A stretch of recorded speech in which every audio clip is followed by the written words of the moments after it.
कई महिलाएं बार बार fail implantation face करती है जिनके बारे में उनको कोई भी जानकारी नहीं होती। आज इस वीडियो में मैं आपको बताने वाली हूँ कि अगर पीरियड में इस प्रकार की क्लॉटिंग दिखाई दे रही है, कुछ आपको थक्के जैसा दिखाई दे रहा है ब्लड के, तो आप कैसे समझेंगे कि आपको गर्भधारणा तो हो गया था लेकिन अर्लियर इम्प्लांटेशन आपका फेल हो चुका है।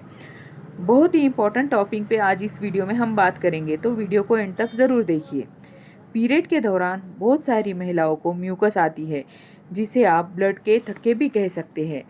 कुछ क्लॉट्स जो आपको दिखाई देते हैं, अगर बहुत ही कम मात्रा में निकलते हैं, बिल्कुल धागे जैसे या बिल्कुल ही स्ट्रेचेबल टाइप के, तो वो नॉर्मल होते हैं। इस वजह से होते हैं ताकि आपका हेवी ब्लड फ्लो ना हो, और ये अर्लियर इम्प्लांटेशन फेल होने के संकेत नहीं होते। लेकिन मैंने आपको यहाँ एक पिक दे रखी है।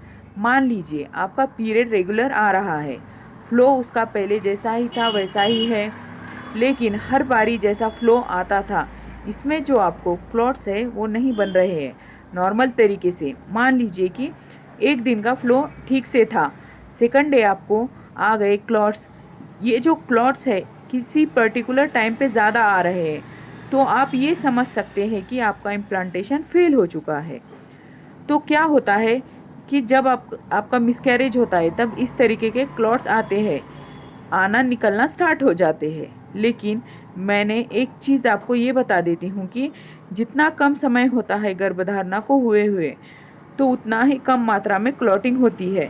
मान लीजिए किसी महिला को 2 महीने की गर्भधारणा हुई है और उसके बाद उसका जो गर्भ है वो ख़राब हुआ है, उनको क्लॉटिंग जो है वो बहुत हेवी होती है और भारी मात्रा में होती है। लेकिन आपका जो इम्प्लांटेशन है वो अर्लियर फेल हो गया है, तो आपको जो क्लॉटिंग दिखाई देगी वो नॉर्मल से ज़्यादा दिखाई दे सकती है। हो सकता है नॉर्मल बहाव आते आते अचानक से बढ़ गया है।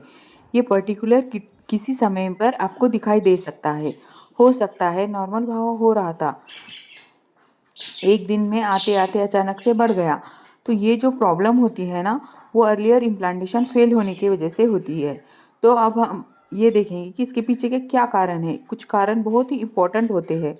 सबसे पहला कारण ये है कि महिला काफ़ी ज़्यादा स्ट्रेस में होती है। इसकी वजह से उनका हार्मोन बैलेंस बिगड़ जाता है, वो सही से नहीं बन पाता है। दूसरा कारण ये है कि अगर आपको डायबिटीज़ है या थायराइड की प्रॉब्लम है, या आपके यूटेरस में किसी तरह की परेशानी है, पीसीओडी है, या फिर आपको फाइब्रॉइड बनते हैं यूटेरस में, या फिर आपको इन्फेक्शन है, ये सारे मुख्य कारण होते हैं जिसके वजह से अर्लियर इम्प्लांटेशन फेल हो जाता है, और जिसके बारे में महिला को नॉलेज भी नहीं होती। तो आपको क्या करना चाहिए? सबसे पहली चीज़ कि आपके शरीर में इम्प्लांटेशन की प्रक्रिया होती है या फिर आप प्रेगनेंसी के लिए ट्राई कर रहे हैं, उसी समय अवेयरनेस के तौर पर प्रोटीन और फॉलिक एसिड की मात्रा बढ़ानी चाहिए, जो एक बहुत अच्छा सोर्स होता है आपके भ्रूण के विकास के लिए और साथ ही साथ आपकी सुरक्षा के लिए भी। तो आपको क्या करना चाहिए? आपको बहुत ही अच्छी मात्रा में दालों का सेवन करना चाहिए। इसके साथ साथ आपको हरे पत्तेदार सब्जियों का भी सेवन करना बड़ा बड़ा ज़रूरी है। डेयरी प्रोडक्ट बहुत ही रिच होते हैं प्रोटीन के लिए, इनका भी सेवन डेली रेगुलर बेस पर आपको करना चाहिए। साथ ही साथ आपको फॉलिक एसिड के टैबलेट ले सकते हैं आप सप्लीमेंट के तौर पर। और अच्छा होगा कि जब प्रेगनेंसी प्लान की जाती है, उसी समय से फॉलिक एसिड की मात्रा बढ़ा देनी चाहिए, ताकि ऐसी कोई भी परेशानी ना आए जिसमें आपका अर्लियर इम्प्लांटेशन फेल हो जाए।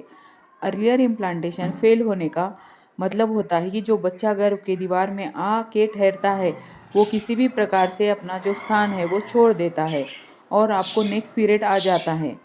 ये वीडियो से आपको बहुत ही हेल्प मिलेगी जल्द से जल्दी प्रेगनेंसी कंसीव करने के लिए।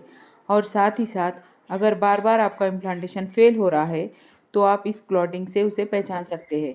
अगर वीडियो पसंद आए तो वीडियो को लाइक शेयर, चैनल को सब्सक्राइब कीजिए।